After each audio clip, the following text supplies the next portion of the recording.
L'épisode débute par Anjana, profondément inquiète et envahie par un mauvais pressentiment.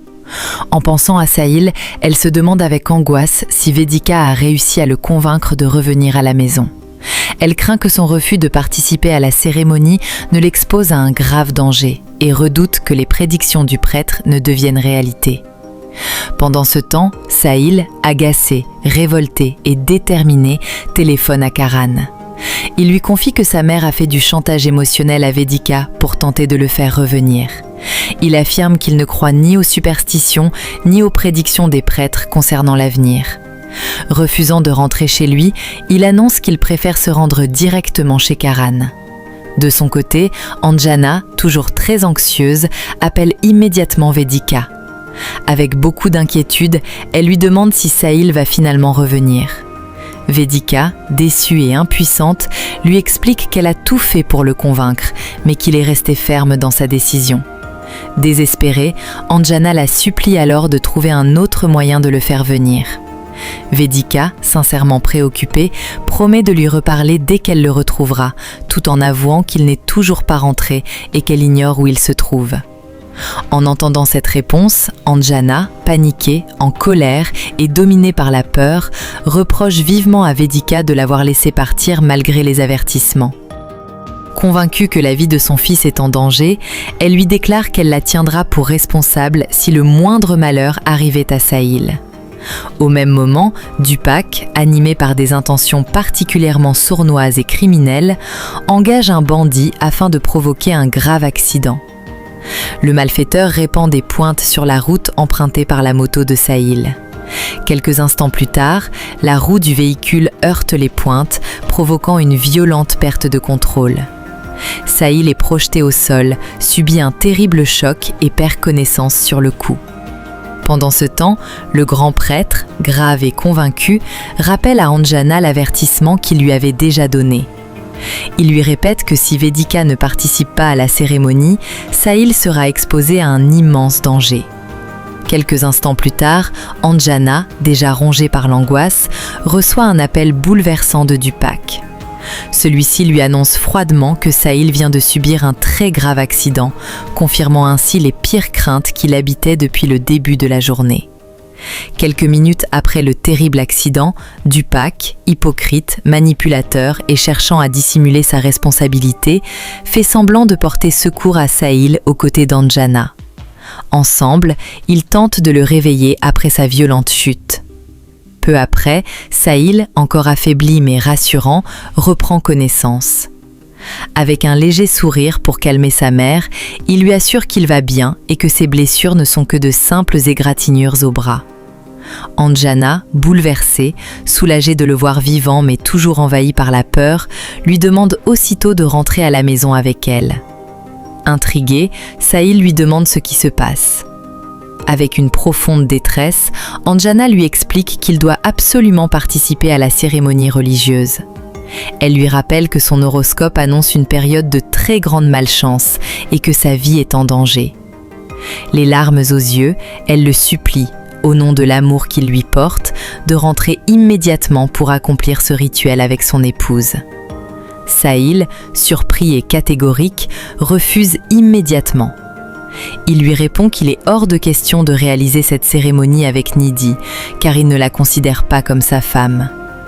Anjana, déterminée et pleine d'espoir, lui révèle alors qu'elle ne parlait pas de Nidhi, mais de Vedika, avec qui elle souhaite qu'il accomplisse le rituel.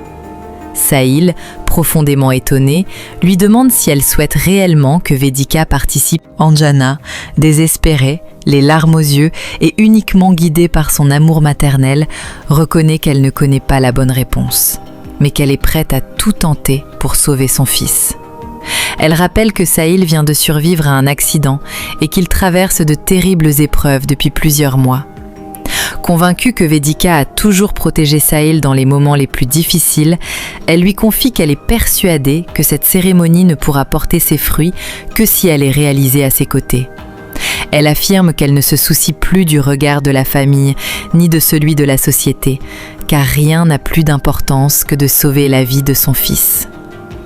Vedika, profondément émue mais toujours ferme, supplie Anjana de comprendre qu'elle ne peut tout simplement pas accepter cette demande. Anjana, complètement brisée par la peur de perdre son fils, tente une dernière fois de toucher le cœur de Vedika. Elle lui demande ce qu'elle ferait si la vie de sa propre fille était menacée. Elle affirme qu'elle agirait exactement de la même manière et, les mains jointes, la supplie d'accompagner Sahil à cette cérémonie afin de lui sauver la vie.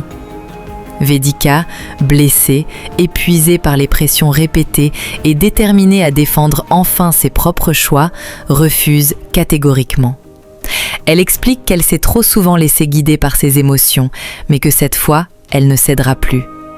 Elle reproche à Sahil, à Anjana et à Madame Agarwal de toujours chercher à lui imposer leurs décisions, en alternant menaces, défis, chantage émotionnel et supplications.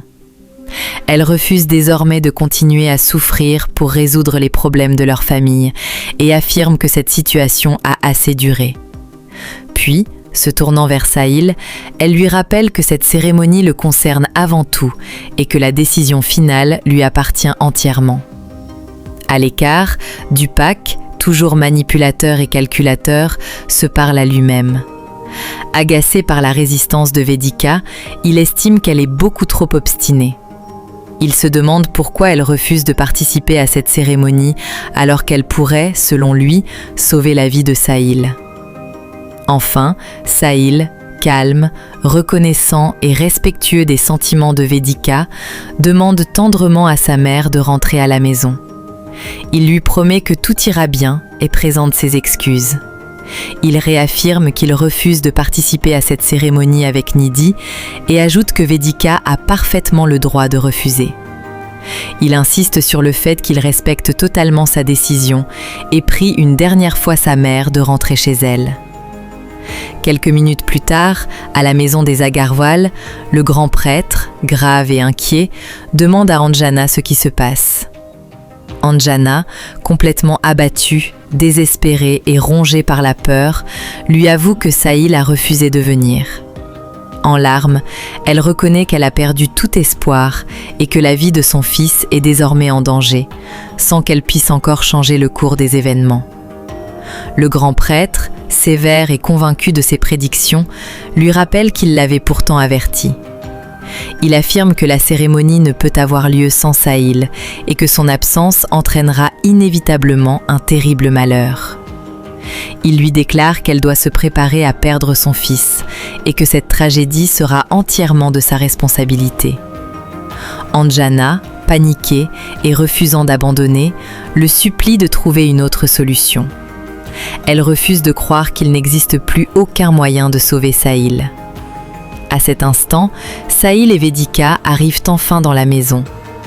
En apercevant Vedika, Bimbla, furieuse et remplie de colère, lui ordonne de quitter immédiatement la maison, estimant qu'elle n'a aucun droit d'y entrer. Anjana, déterminée à protéger Vedika, s'interpose aussitôt entre les deux femmes. Surprise par cette attitude, Bimbla, choquée et irritée, lui demande comment elle ose lui barrer le passage et ce qui lui est passé par la tête. Vedika, calme, compatissante et pleine d'empathie, intervient pour apaiser la situation. Elle rappelle à Bimbla que personne ne devrait condamner une mère qui cherche simplement à sauver son enfant. En tant que mère, elle aussi, elle affirme comprendre l'amour immense qu'Anjana et Bimbla portent toutes les deux à Sahil. Anjana, humble, suppliante et les mains jointes, s'adresse ensuite à Bimbla. Elle reconnaît que celle-ci a toujours dirigé la maison avec autorité, mais la supplie de mettre son obstination de côté. Elle lui demande d'autoriser Vedika à participer à la cérémonie, rappelant que Sahil est aussi cher à Bimbla qu'à une mère et qu'il faut tout faire pour lui sauver la vie. Sahil, agacé mais lucide, intervient immédiatement pour arrêter sa mère. Il lui demande de ne plus supplier sa tante et affirme que, si son destin est réellement de mourir, personne ne pourra empêcher ce qui est écrit. Bimbla, toujours hostile et indignée, réplique qu'ils ont tous perdu la raison. Elle refuse de comprendre de quel droit Vedika pourrait prendre part à une cérémonie aussi sacrée. Anjana, toujours guidée par son amour maternel, insiste une nouvelle fois. Elle affirme que la présence de Vedika est indispensable et qu'elle représente, selon le prêtre, le seul espoir de protéger Sahil contre le malheur. Elle implore encore Bimbla d'accepter cette cérémonie. À ce moment précis, Nidhi, manipulatrice, jalouse et prête à tout pour empêcher leur rapprochement, fait irruption dans la maison. Elle menace Sahil de mettre fin à ses jours s'il ose accomplir la cérémonie avec Vedika. Sahil, exaspéré et provocateur, refuse de céder à ce nouveau chantage émotionnel. Avec ironie, il lui demande si elle est réellement capable de se slavier avant de la traiter de peureuse. Il ajoute que, si cette situation lui déplaît, elle n'a qu'à quitter les lieux. Déterminée à exécuter sa menace afin de manipuler toute la famille, Nidhi saisit alors un bidon de kérosène. Sous les yeux horrifiés de tous, elle s'asperge entièrement de carburant, puis allume un briquet qu'elle tient devant elle, prête à s'immoler si personne ne l'arrête. Voilà, c'est la fin de l'épisode 33. Si cet épisode t'a bouleversé, prépare-toi, car le prochain va tout renverser. Abonne-toi et active la cloche pour ne rien manquer du drame qui s'annonce.